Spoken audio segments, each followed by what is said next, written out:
Seoul, South Korea. North Korea's leader, Kim Jong-un, demonstrated his flair for the dramatic this weekend when he reappeared after 3 weeks of unexplained absence, cutting the ribbon on a fertilizer factory, and quieting rumors that he was gravely ill.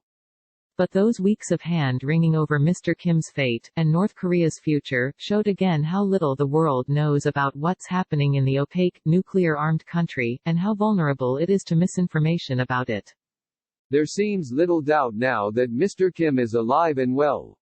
On Saturday, North Korean state media released photos and video footage of him smiling, chatting and walking before a large crowd at the ribbon-cutting ceremony, which it said took place on Friday. Such reports are almost impossible to confirm. But after the photos appeared, South Korea, which had repeatedly insisted there was nothing unusual happening in the north, issued a strong rebuke about the various news reports that had suggested Mr. Kim was in peril. The groundless rumors about North Korea have caused various unnecessary economic, security and societal confusion and costs, the South's Unification Ministry said in a text message to reporters. Still, Mr. Kim's reappearance did nothing to explain the 3-week absence from public view that led to the rumors, not least why he missed the important April 15 state ceremonies for the birth anniversary of his grandfather Kim Il-sung, North Korea's founder. And the speculation about Mr. Kim's well-being. Some reports had him in a vegetative state after botched heart surgery, brought home an alarming fact, that the world simply doesn't know what would happen to the North and its nuclear arsenal should he suddenly die or become incapacitated. Unlike his grandfather and his father, Kim Jong-il, both of whom spent years grooming their chosen sons as successors, Mr. Kim, 36, has no heir apparent. He is said to have 3 children, all too young to govern. His younger sister, Kim Yo-jong, has become a trusted aide, but there is skepticism that the North's elderly generals would answer to a young woman. If anything, the past 10 days of frenzied speculation have revealed our weaknesses in intelligence and in reporting on what is happening inside North Korea, said Jean H. Lee, a North Korea expert at the Woodrow Wilson International Center for Scholars in Washington. Regardless, it has refocused our attention on Kim, his health, stability in North Korea and the family's hold on power. Even the perception of a leadership vacuum in the North could have dangerous consequences, analysts say. Misinformation could lead to miscalculation or unintended escalations by one party or another. Over the decades, the rulers of the Kim dynasty have often disappeared from view for weeks or even months at a time. Each absence generated rumors of a coup, an assassination or a health crisis, always fueled by a lack of first-hand information about the leadership in Pyongyang, the capital. This time was no different. Even 2 North Korean defectors who were recently elected to the South's parliament, who might be expected to read the Pyongyang tea leaves better than most, said they were sure Mr. Kim was either dead or seriously ill. One thing is clear, said one, Tae Yong-ho, a former diplomat. He cannot stand up by himself or walk properly.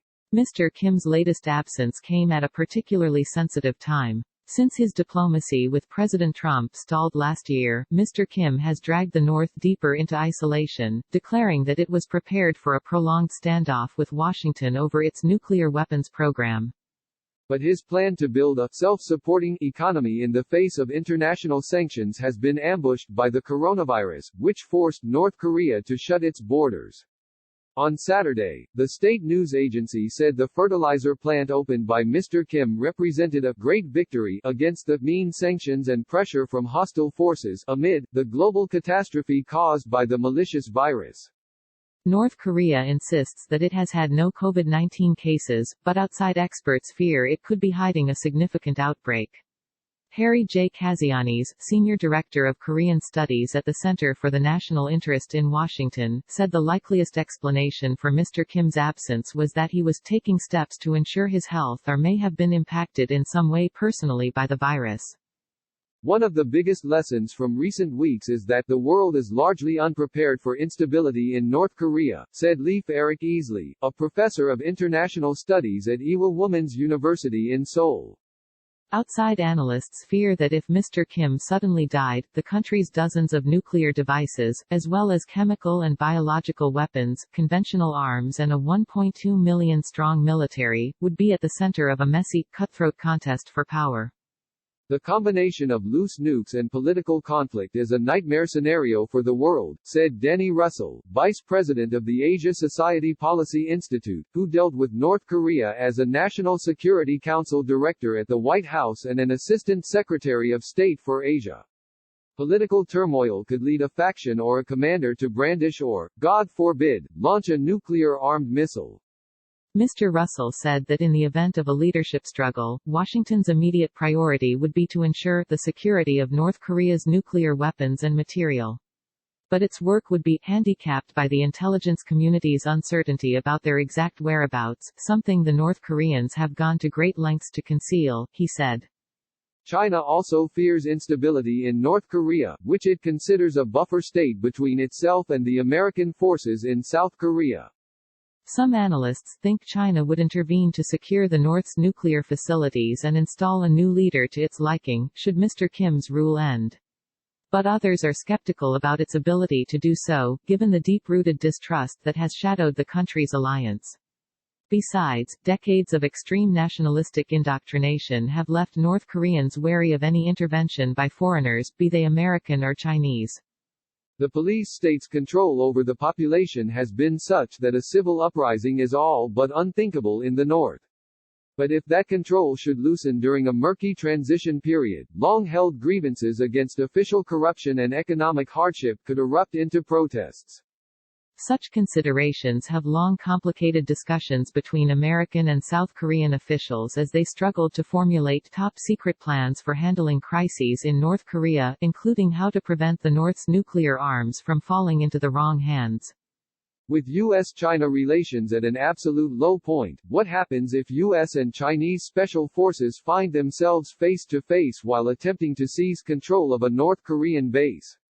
Mr. Russell asked. Conversely, Washington may suddenly have to deal with a South Korean ally who sees a now-or-never chance to reunify the Korean peninsula and begins a northward push despite U.S. objections, he said. Does the United States in that case relent and provide air cover and support, or stand back and run the risk of a military disaster? For now, such questions will subside, until Mr. Kim disappears again.